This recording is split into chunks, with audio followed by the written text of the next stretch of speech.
Particle nature of light. Particle nature of light.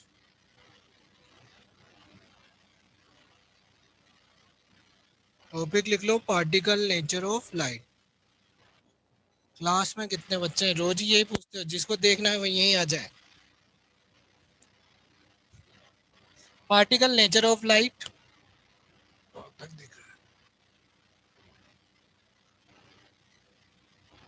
Particle nature of light, है ना? या फिर इसको अपन फोटोन एंड इट्स प्रॉपर्टीज नाम भी दे सकते हैं। Photons, photons, photon and its properties. भाई फोटोन की स्टडी करेंगे, फोटोन एंड इट्स प्रॉपर्टीज।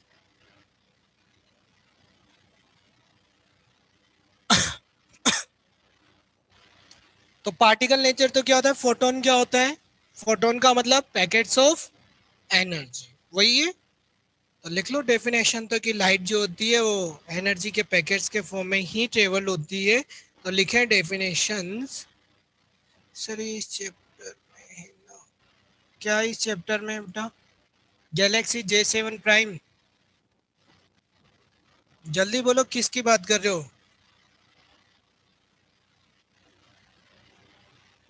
ये टॉपिक इसी चैप्टर का, तो यार लिखो। Photon is a packet of energy. Photon, photon is a packet of energy emitted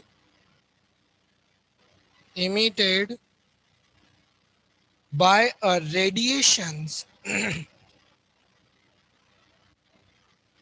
by a radiations which moves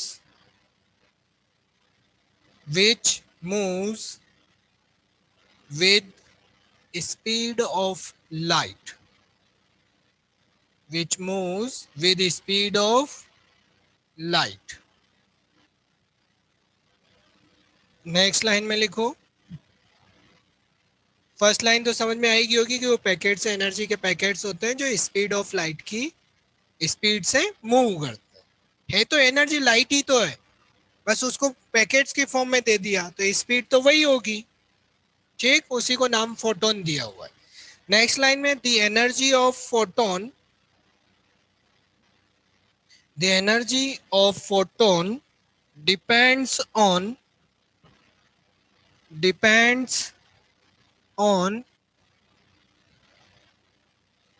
कैमरे में भी देखा करो, कैमरे में क्या देखूं मैं? The energy of photon depends on frequency of light,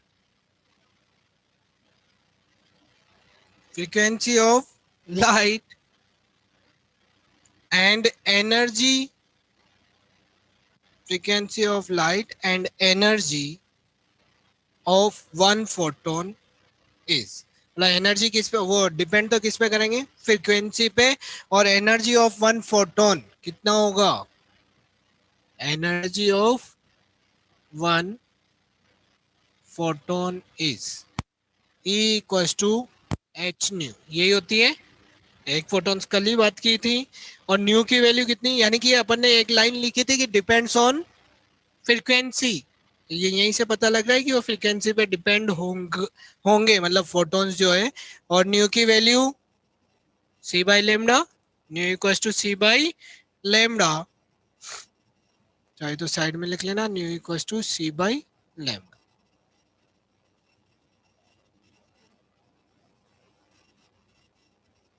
ठीक, नेक्स्ट लाइन में लिख लो, there are following properties. Properties की बात करेंगे जो डायरेक्ट ध्यान रखनी है आपको, है ना। There are following properties for photon of photon।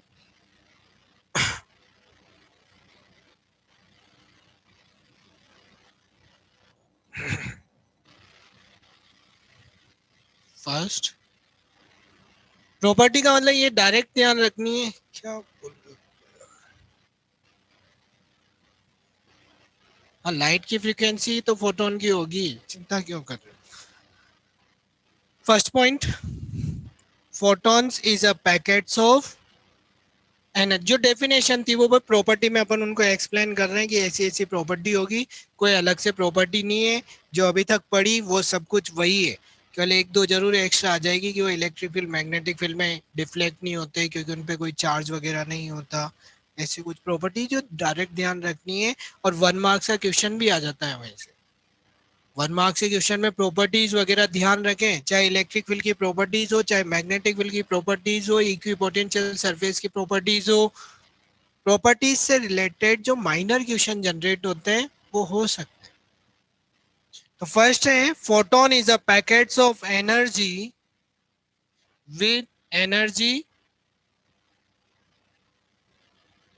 which move which moves with the speed of light. Energy which moves with speed of light.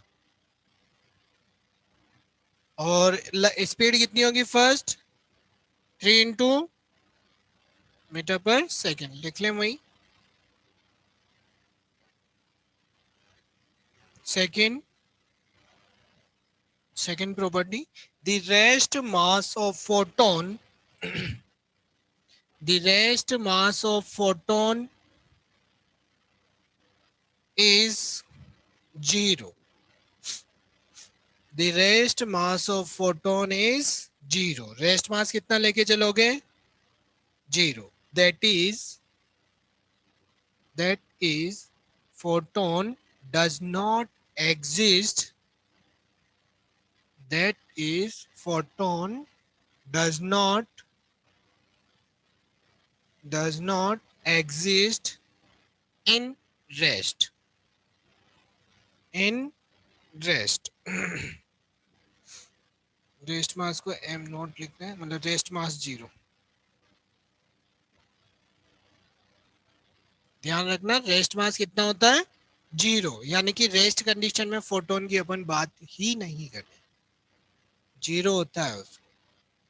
Always वो मूव करेगा ही करेगा। मूविंग मास अभी लिखा रहा हूं, मूविंग मास भी चिंता मत कर, पहले ऑप्शन आएगा, इसके बाद में लिखेंगे। अभी मूविंग मास वहीं से आएगा, E=mc² से अभी लिखेंगे, लेकिन पहले एक एक प्रॉपर्टी की बात करें। लिख लो, वही पहले लिख लो। Third, the kinetic mass of photon, the kinetic mass of photon is, kinetic mass कहां से निकालेंगे, देखो E= एक इक्वेशन होती है mc², ये m काइनेटिक मास ही है क्योंकि एनर्जी के लिए ही है, तो इसकी वैल्यू निकाल लो, वही काइनेटिक मास आएगा। E= कितना हो गया, c m= क्या हो गया, E/c², और E की वैल्यू h न्यू रख दो, चाहो तो एक एक रख दो, h/c², और इसकी भी वैल्यू रख दोगे, न्यू की भी, हाँ न्यू की वैल्यू c/λ, तो c से c कट गया, तो hc/λ, बस h/c⁻। ये काइनेटिक मास के ही फॉर्मूले, जिस फॉर्म में याद रखना चाहो रख लो, बस मेन ये इक्वेशन ध्यान रखनी है, वो तो अपने आप याद हो जाएंगे। E=mc² जो पहले भी याद होता था। यहाँ पे जो m है वो काइनेटिक मास है, इसको फाइंड कर लें, फाइंड कर लोगे तो काइनेटिक मास फाइंड हो जाएगा फोटोन का। थर्ड के बाद fourth, the momentum of photon is, the momentum of photon is c/mass, c/μ। अरे यार पहले बात कर लियो, तो मोमेंटम कितना होगा फोटोन का, h/λ नहीं है, मतलब वो आता है h/λ ही है, लेकिन उसको E/c से भी निकाल सकते हैं, होता है E एनर्जी अपॉन c ये h बाई लेमडा यहीं से आएगा, कहाँ से आएगा, e की वैल्यू h nu, h nu upon c nu, इसको क्या लिख सकते हैं, c by nu by c, nu equals to c by lambda, c से c cut, h by lambda, direct याद रखना चाहो तो h by lambda, momentum h by lambda, direct वो बोलते हैं कि लेमडा दिया हुआ है फोटोन का मोमेंटम फाइंड करो, तो फॉर्मूला याद होना चाहिए, वो यही होता है h बाई लेमडा। या एनर्जी दी हुई हो, स्पीड ऑफ लाइट तो आपको पता है ही सही, तो ये वहाँ यूज होते हैं 1 मार्क्स वाले जो छोटे क्वेश्चंस होते हैं उनमें ये प्रॉपर्टीज यूज होगी। ये काइनेटिक मास, रेस्ट मास तो जीरो है ही सही, ये ऑब्जेक्टिव क्वेश्चन जनरेट हो जाता है रेस्ट मास के लिए। नेक्स्ट प्रॉपर्टी, इसके पाथ कैसा होता है फोटोन का, स्ट्रेट, स्ट्रेट ही होगा भाई, है तो लाइट ही, बस उसके पैकेट्स हैं एनर्जी मतलब कुछ क्वांटिटी में, और जिसमें पास भी क्वांटिटी है उनका पाथ तो वैसे ही स्ट्रेट ही होता है। जिनके पास मास होता है ना वो हमेशा स्ट्रेट ही आते हैं, कहीं इधर उधर रोटेट नहीं होते। जिनके पास मास नहीं है या नेग्लिजिबल मास होता है उनको अपन इधर उधर रोटेट करवा देते हैं। लेकिन किसी में बॉल है, बॉल को फेंकूंगा तो वो कैसे जाएगी, स्ट्रेट ही जाएगी पहले तो, या ऊपर से ड्रॉप कर रही है तो वो स्ट्रेट ही आएगी। तो लिखो इसमें photon is the particle nature, photon is the particle nature of wave, particle nature of wave, hence it always travel, hence it always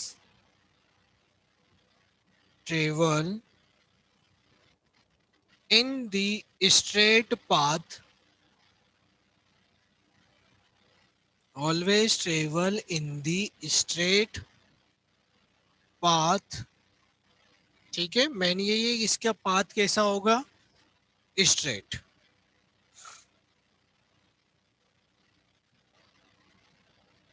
number 6, photon पे कोई चार्ज नहीं होता, चार्ज नहीं होता तो क्या इलेक्ट्रिक फील्ड मैग्नेटिक फील्ड में deflect होगी, नहीं होगी, है ना, ये दोनों फील्ड में डिफ्लेक्ट नहीं होती है। तो लिखो next property, photon does not have, photon does not have any charge, does not have any charge, hence it is, hence it is electrically neutral, hence it is electrically neutral, full stop. फिर इसी में लिख लो, photon does not affected by, photon does not affected by electric field and magnetic field, does not affected by electric field and magnetic field। ठीक है, वो electrically neutral होगा, neutral होगा तो कोई फोर्स अप्लाइड होगा ही नहीं। इलेक्ट्रिक फील्ड में भी रखो, मैग्नेटिक फील्ड में भी रखो, वो न्यूट्रल है, वो अपने पाथ को ही फॉलो करेगा, उनसे कोई अफेक्ट नहीं होगा, मतलब उनका पाथ उससे रिलेटेड कोई चेंज नहीं होगा। जैसे चार्ज को रख दोगे तो मैग्नेटिक फील्ड में परपेंडिकुलर जा रहा होगा तो उसका पाथ कैसा हो जाता है, 1 मार्क्स का क्वेश्चन आता है वो भी, when a charge particle moving perpendicular to the magnetic field then path, क्या बोला थोड़ी होगा, अरे पाथ क्या होता है, सर्कुलर, हाँ, हेलिकल नहीं होता, हेलिकल तो थीटा एंगल पे होता है, पढ़ा था ना, चार्ज पे फोर्स 3 आया था, mv अपॉन क्यू भी, फिर उसके पूरे फॉर्मूले निकाले थे, रेडियस निकाला था, वेलोसिटी निकाली, टाइम पीरियड निकाला था। तो वो 1 मार्क्स के क्वेश्चन है कि चार्ज पार्टिकल मैग्नेटिक फील्ड में मूव करता है perpendicular to the magnetic field then path circular हो जाता है, उसी की तो रेडियस निकाली थी, वेलोसिटी निकाली थी, फ्रीक्वेंसी निकाली थी, और थीटा एंगल पे हो जाता है। तो उसका पाथ हेलिकल हो जाता है या स्पाइरल हो जाता है, जो मूव करता है रेगुलर, जिसके लिए पिच लेंथ और वैल्यू निकाली थी कंपोनेंट की हमने। किसमें? नहीं, ना ना, वो तो लॉरेंज फोर्स है। नॉर्मल मैग्नेटिक फील्ड में चार्ज की बात करें, थीटा एंगल पे कोई चार्ज मैग्नेटिक फील्ड में मूव करता है तो उसका पाथ हेलिकल होता है, गोल नहीं। थीटा एंगल पे हेलिकल होगा और परपेंडिकुलर है तो सर्कुलर होगा, हाँ, मतलब वो एक ही जगह घूम रहा होगा। लेकिन थीटा एंगल फेंका है तो थीटा एंगल पे ऐसे गया तो मैग्नेटिक फील्ड के साथ ऐसे आगे बढ़ेगा रेगुलर, तो वो थीटा एंगल पे तब। और परपेंडिकुलर होगा तो एक ही जगह ऐसे रोटेट करें, ठीक है।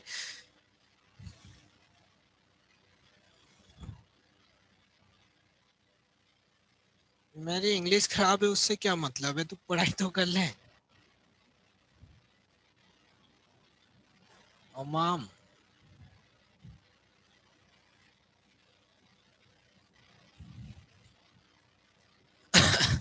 6 पॉइंट रिपीट नहीं हो रहा। नेक्स्ट लिखो topic, dual nature of light. Dual nature of light, next topic, last topic. हाँ,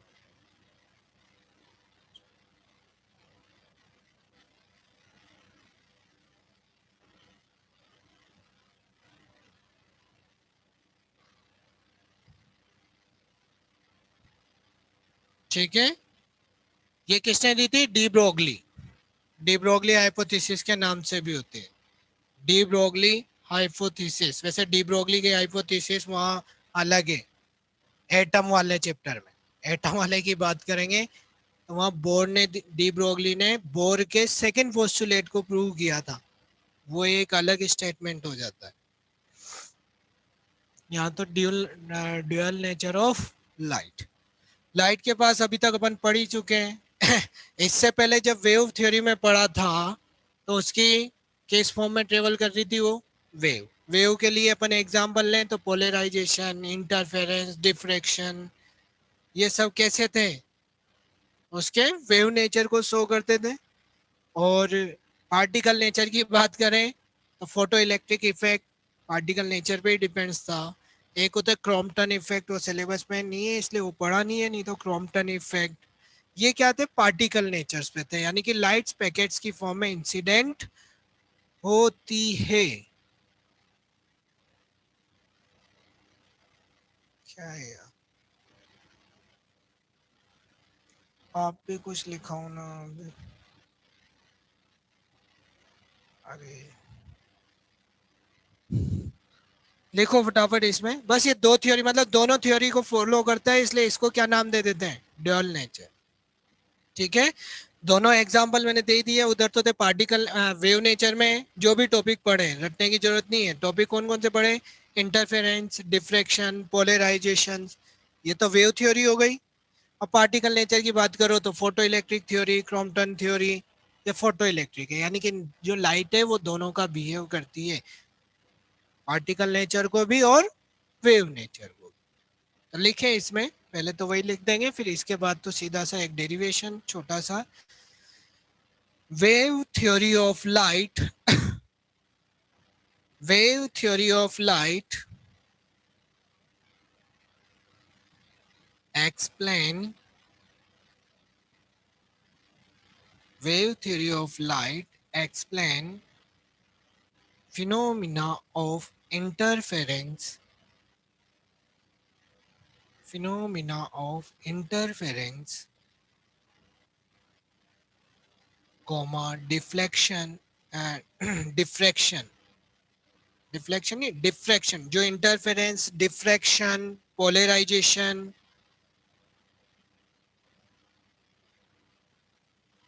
डिफ्रैक्शन, पोलराइजेशन, ईटीसी, वो वो स्ट्रेट पाथ को फॉलो करता है। यहाँ मैंने लिखा, हाँ, उस वो अलग अलग, क्योंकि वहाँ तो स्ट्रेट पाथ होता है उनका, तो वो स्ट्रेट पाथ अभी अभी अपन ने लिखा है वो किसका भी होता है? इसका भी होता है क्वांटम पार्टिकल नेचर का भी, इसलिए उनकी बात नहीं कर रहे। अभी अभी मैंने लिखा ना कि पार्टिकल फोटोन पैकेट से स्ट्रेट पाथ में मूव करते हैं, तो वो स्ट्रेट पाथ था। बात कर रहे हैं वेव की और पार्टिकल। लिख रहे थे wave theory of light explain phenomena of interference, diffraction, polarisation, etc. Whereas, whereas,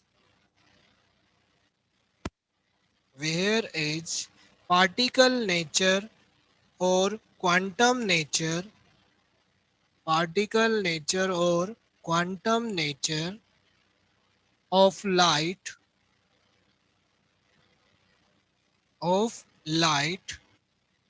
explain explained photoelectric effect, explained photoelectric effect, comma लगा के लिखो, Compton effect, COMPTON, Compton effect, Compton effect, COMPTON, Compton effect, etc, etc. Hence, light have dual nature. Hence, light have dual nature. Bracket में लिख लो wave and particles. Light have dual nature, wave bracket में. Please repeat once again. कहाँ से repeat करना है भाई? पूरा रिपीट करना है क्या, या वेव वेव ETC के बाद रिपीट करना था पहले वाला? जल्दी से मैं पूरा रिपीट कर रहा हूँ फिर. Wave theory of light explain, wave theory of light explain phenomena of interference, comma diffraction, comma polarization, etc. Whereas particle nature or quantum nature, particle nature or quantum nature of light explain photoelectric effect, comma लगा के लिखो Compton effect. Compton effect क्या होता है ही नहीं, syllabus में तो नहीं पढ़ाया मैंने, केवल नाम ध्यान रखो अभी. Compton effect etc. Hence light have dual nature. Light have dual nature. Bracket में लिख लें वेव एंड पार्टिकल. ठीक है, दोनों नेचर होते हैं लाइट के पास. वेव नेचर भी होता है और पार्टिकल नेचर भी होता है. अब टॉपिक डाल लें de Broglie wave equations. De Broglie की वेव इक्वेशन फाइंड करेंगे जो इसी टॉपिक से रिलेटेड है. ये ड्यूल नेचर ऑफ लाइट, और उसी के लिए डी ब्रोगली ने अपनी वेव इक्वेशन दी थी, उनको फाइंड करेंगे.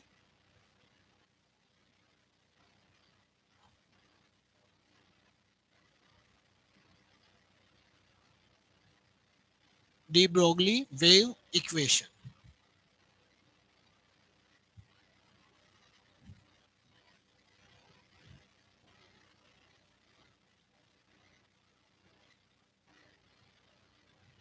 डी ब्रोगली वेव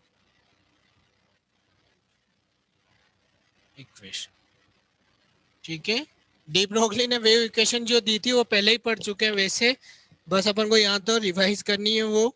तो फॉर एक लाइन तो लिख लो कौन कौन सी एनर्जी को इक्वल करेंगे. एक तो फोटोन की एनर्जी क्या थी, इक्वल्स टू एच न्यू, ये थी ना फोटोन की.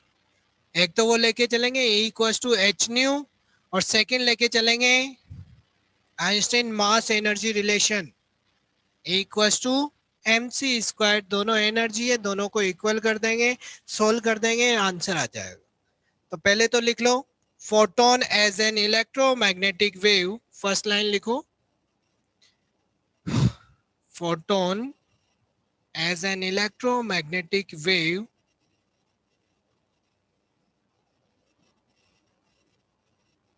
photon as an electromagnetic wave of frequency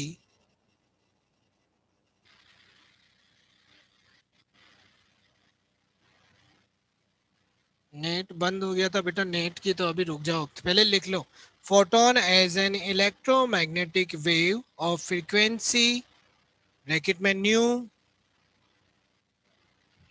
frequency nu,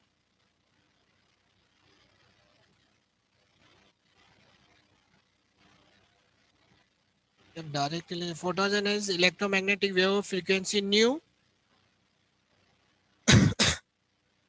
comma लगा के फुल स्टॉप करके फिर लिखो इट्स एनर्जी, इट्स का मतलब इलेक्ट्रोमैग्नेटिक वेव की जो energy, its energy from Planck, from Planck's quantum theory is,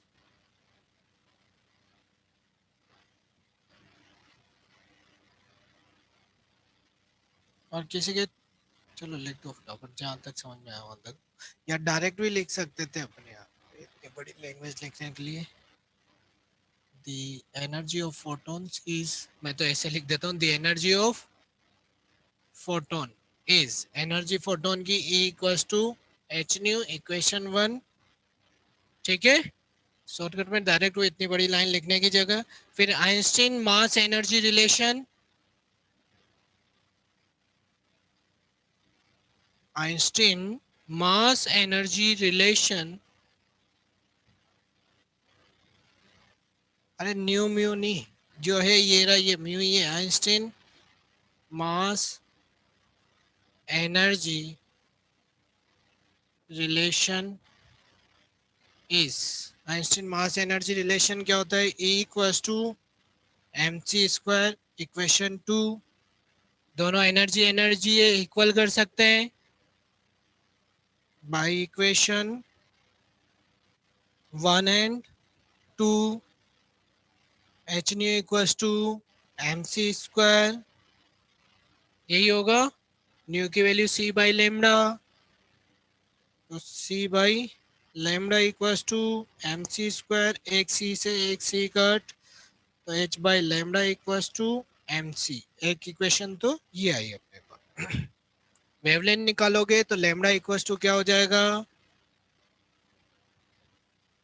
H upon M C, C is speed of light, यही होती है,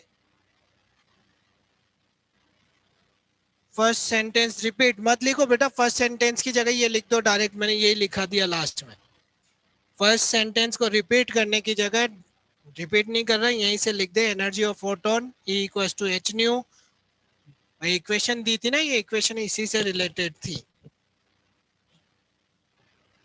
ठीक है।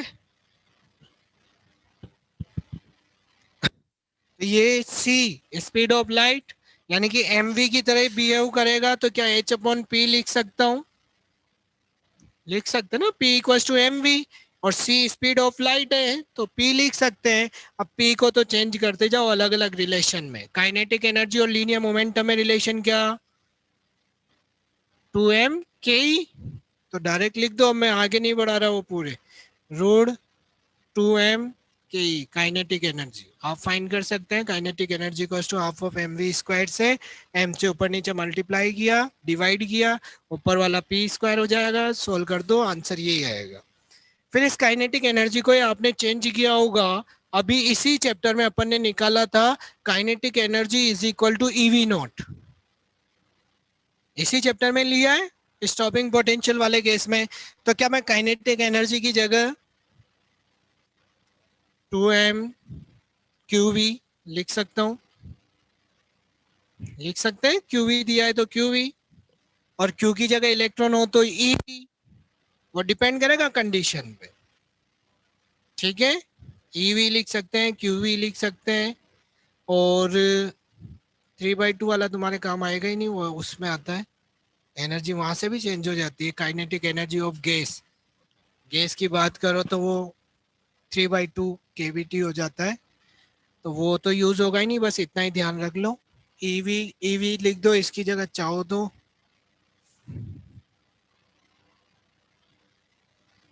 और किसी के भी एक दो के लिए वैल्यू निकालना चाहो तो वो निकाल लो। फॉर इलेक्ट्रॉन्स की बात करें तो इलेक्ट्रॉन्स के लिए मास आपको पता है, ई पता है, वी की फॉर्म में लगा दो इक्वेशन, ये वाला फॉर्मूला ले लो लास्ट वाला।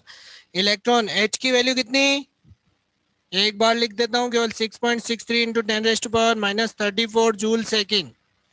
और मास ऑफ इलेक्ट्रॉन 9.1 इंटू 10⁻⁻31। ई की वैल्यू 1.6 इंटू 10⁻⁻19। वैल्यू पुट करोगे तो वेवलेंथ फॉर इलेक्ट्रॉन कितनी आएगी सॉल्व करने पे। भाई यहाँ से एच को, टू को, एम को, ई को सोल्व कर सकते हैं। सोल्व कर देंगे तो value 12.3 upon root V, 12.3 upon root V. लेकिन ये एंगस्ट्रॉम में आएगी, यानी कि 10⁻⁻10 आएगा। हाँ, वो 11th में काम आई होगी केमिस्ट्री में, एटम्स वाले चैप्टर में। वी इज लोएन किंग। हाँ, वेलोसिटी है तेरे लिए तो तू ऐसा ही है, वेलोसिटी के लायक ही है, इतनी देर से बता रहा हूँ। यहाँ पे वेलोसिटी कहाँ से आएगी, पोटेंशियल था ये क्यूवी की जगह। चंदू पंचारिस, वोल्टेज वोल्टेज वोल्टेज पता है, पता है तो क्यों बोल रहा है फिर। और उसके लिए निकाल लो, प्रोटॉन के लिए कितना आएगी इसकी वैल्यू। अब पूरी वैल्यू नहीं लिख रहा मैं, डायरेक्ट लिख रहा हूँ। लैम्डा पी प्रोटॉन के लिए, भाई ये इलेक्ट्रॉन के लिए 12.3 अपॉन रूट वी, वैसे ही प्रोटॉन के लिए 0.2863, 0.2863 अपॉन रूट वी। 0.28 भी ध्यान रख सकते हो, इतनी बड़ी वैल्यू याद नहीं हो तो। For alpha particle, alpha particle की बात करोगे तो 0.0101, 0.101 रूट वी एंगस्ट्रॉम। वो प्रोटॉन के लिए, ये अल्फा पार्टिकल के लिए, और ये इलेक्ट्रॉन के लिए। वी है ना, नहीं वी वी √3 नहीं है, वी।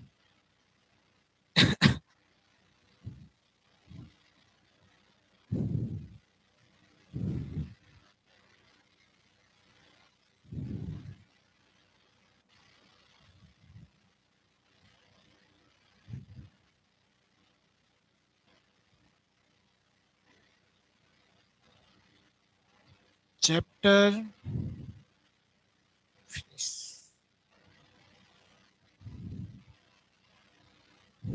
ठीक है। नेक्स्ट चैप्टर, इस चैप्टर में वो गीगर मार्जन एक्सपेरिमेंट है जो डिलीट पोर्शंस में, इसलिए उसकी बात नहीं कर रहे। एक्सपेरिमेंट है इसमें गीगर मार्जन वाला, तो गीगर मार्जन है ही नहीं डिलीट पोर्शंस में, इसलिए उसकी बात नहीं करेंगे। Next chapter atom. टॉपिक डालने फटाफट, एटम अभी होता है आधे से ज्यादा तो आज ही खींच देंगे। एटम भी कोई ज्यादा बड़ा चैप्टर नहीं है। इसमें कितने दिन लगे, 3 दिन है ना, परसों स्टार्ट किया था ना ये, तो ये एटम भी 3 से 4 दिन में खत्म हो जाएगा। एटम भी कोई ज्यादा बड़ा चैप्टर नहीं है।